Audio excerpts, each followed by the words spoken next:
Hello students, welcome back to logic lit learning.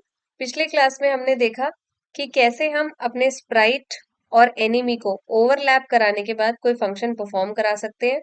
जैसे life से overlap होकर life collect हो जाए और एनिमी से ओवरलैप करते ही मेरा जो स्प्राइट है वो डेड हो जाए या गायब हो जाए गेम से। सो पिछले क्लास में हमने जहां इसको छोड़ा था वहां हमें एक प्रॉब्लम आ रही थी कि एनिमी जो है वो मेरे स्प्राइट को डिस्ट्रॉय तो कर देता है, लेकिन स्प्राइट वापस कहीं रिस्पॉन तो होता नहीं है। यानी गेम में जो है हमें एक ही चांस मिल रहा है खेलने का और हम दोबारा नहीं खेल पा रहे हैं। तो आज इस रिस्पॉनिंग की प्रॉब्लम को सॉल्व करते हैं और देखते हैं एक बहुत इंपॉर्टेंट ब्लॉक। तो हम जाएंगे सर्च कैटेगरी में और यहाँ से एक बहुत इंपॉर्टेंट ब्लॉक को सर्च करेंगे विच इज कॉल्ड प्लेस। सो आपने देखा जैसे ही मैंने प्लेस सर्च किया है, यहाँ मेरे पास दो ब्लॉक्स आ गए हैं। Place my sprite on top of some row and column, place my sprite on top of random something. पहले इन दोनों का मतलब जान लेते हैं। अगर हम अपने टाइल मैप पर जाकर देखें, so you will notice something कि द मोमेंट हम टाइल मैप ओपन करते हैं, हम जहां जहां कर्सर मूव करते हैं वहां वहां आप देख पाएंगे कि यहाँ यानी साइज के बिल्कुल साइड में कुछ नंबर्स आते रहते हैं। यू सी, जैसे I am moving my cursor तो साइड में वो नंबर्स जो है वो चेंज हो रहे हैं। ये नंबर्स हमें दिखाते हैं रोज एंड कॉलम्स, यानी अभी आप कौन सी रो और कौन से कॉलम पे चल रहे हैं। क्योंकि इस टाइल मैप में कोई भी डेफिनेट पोजीशन बिना किसी number of row and column के बिना पता करना बहुत मुश्किल हो जाएगा। इमेजिन आपने ऐसा गेम सोचा है जिसमें आप चाहते हैं कि यहाँ पर एक लाइफ रखी हुई मिले प्लेयर को। तो अब हम अगर सेट पोजीशन ब्लॉक यूज करते हैं तो टाइल मैप में the set position block doesn't work very well. हो सकता है वो आप एक स्टोन वॉल के ऊपर ही आपकी लाइफ को प्लेस कर दे और आप कभी कलेक्ट ही ना कर पाए। तो हमें एग्जैक्ट रो नंबर और एग्जैक्ट कॉलम नंबर पता होना चाहिए। इसके लिए हम यहाँ पर आने वाले रोज एंड कॉलम्स को देखते हैं। सो यू सी, जब मेरा कर्सर जो है वो सबसे ऊपर है तब रो एंड कॉलम है 0 0। जैसे ही मैं एक रो नीचे आती हूँ, 0 1 0 2 0 3। सिमिलरली अगर हम एक आगे जाते हैं, 1 0 1 2 0 3 0। तो इस तरह अगर आप चाहते हैं कि हम इस पोजीशन पर एक लाइफ रखें, तो हमें पहले इस पोजीशन पर टाइल मैप में कर्सर लाकर इसकी पोजीशन चेक कर लेनी है। तो हम देख सकते हैं बॉटम लेफ्ट में लिखा आ रहा है 29,7, यानी ये पोजीशन जो है वो 29,7 है। इस तरह हमें कुछ भी जो है अपने टाइल मैप पर प्लेस करना है ऐसे पोजीशन देखने के बाद। अब आते हैं वापस और अब इस प्लेस ब्लॉक को यूज करते हैं। यानी अगर आप कभी डेफिनेट पोजीशन देना चाहते हैं कि मेरा जो स्प्राइट है वो डेड होने के बाद हमेशा उसी पोजीशन पे रिस्पॉन हो, 29,7 13,5 पोजीशन पर ही आए, तो वो आप यहाँ पुट कर सकते हैं। कॉलम्स में 29, रो में 7 एंड लाइकवाइज जो भी नंबर आपको टाइल मैप पे दिख रहा है। अभी फिलहाल मैं एक डेफिनेट पोजीशन नहीं दे रही हूँ क्योंकि मैं चाहती हूँ मेरे गेम में जो है थोड़ी रैंडमनेस रहे, कि स्प्राइट जो है वो मरने के बाद किसी भी रैंडम पोजीशन पे अपने आप रिस्पॉन हो जाए। तो instead of using this block मैं यूज कर रही हूँ ये वाला ब्लॉक। तो इस ब्लॉक को लेकर आते हैं और अब देखते हैं हमें इसे प्लेस कहाँ करना है।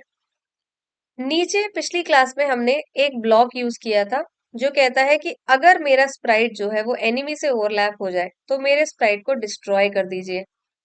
अगर हम स्प्राइट को डिस्ट्रॉय कर देते हैं तो आपका स्प्राइट जो है, जो आपने ऊपर मारियो बनाया था, वो स्प्राइट ही डिस्ट्रॉय हो जाएगा। यानी फिर आपको उसे दोबारा क्रिएट करना पड़ेगा।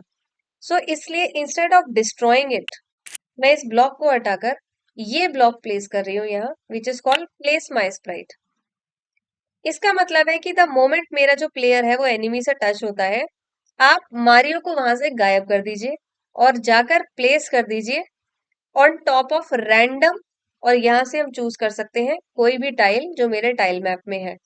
जो भी टाइल्स आपने यहाँ यूज करी होंगी वही आपको यहाँ ऑप्शंस में दिखाएगा। तो मैं कह रही हूँ रैंडम ग्रीन एरिया पे, यानी पूरे टाइल मैप में कहीं पर भी जहां पर भी ये ग्रीन टाइल है, किसी भी ग्रीन टाइल पे रैंडमली आप इसे प्लेस कर देना। तो अब हमें जो इफेक्ट दिखेगा वो होगा लाइक दिस। मारियो जो है वो एनिमी से टच होता है और दूसरी जगह अपने आप आ जाता है। मैं एनिमी की जो स्पीड है वो थोड़ी सी इंक्रीज कर रही हूँ ताकि हमें बेटर दिख पाए।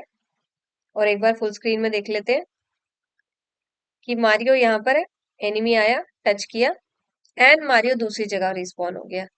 तो ये है इफेक्ट जो हम दे सकते हैं कि मारियो का स्प्राइट जो है वो डिस्ट्रॉय ना हो जाए, एकदम बंद ही खत्म ही ना हो जाए। इंस्टेड वो उस जगह से गायब होकर दूसरी जगह पर आ जाए। अब यहाँ दूसरी जगह दूसरी लाइफ में स्पॉन होने के बाद इसे फिर से चांस मिल चुका है खेलने का। ये फिर टच करेगा, फिर वहां से डेड होके गायब होके दूसरी जगह आ गया है।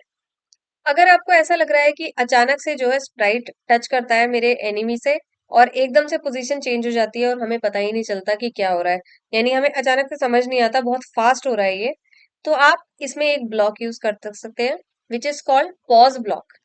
ये ब्लॉक जो है ये लूप्स की कैटेगरी में यहाँ अवेलेबल है। तो हम जाएंगे लूप्स कैटेगरी में और यहाँ से ये पॉज ब्लॉक लेकर आएंगे। पॉज ब्लॉक हमें हेल्प करता है किसी भी चीज को डिले करने में। जैसे मैं कहती हूँ कि मेरा जो मारियो है वो किसी और रैंडम ग्रीन टाइल पे प्लेस तो हो जाए, लेकिन 1-2 सेकंड बाद। तो ऐसा करने के लिए हम इस पॉज ब्लॉक को इस प्लेस से पहले लगा देते हैं। तो अब मेरा जो कोड लॉजिक है वो बन गया है कि मेरा प्लेयर दूसरे एनिमी के साथ जब ओवरलैप हो तो पहले 100 मिली सेकेंड आप पॉज करना, उसके बाद मारियो को दूसरी पोजीशन पे प्लेस करना।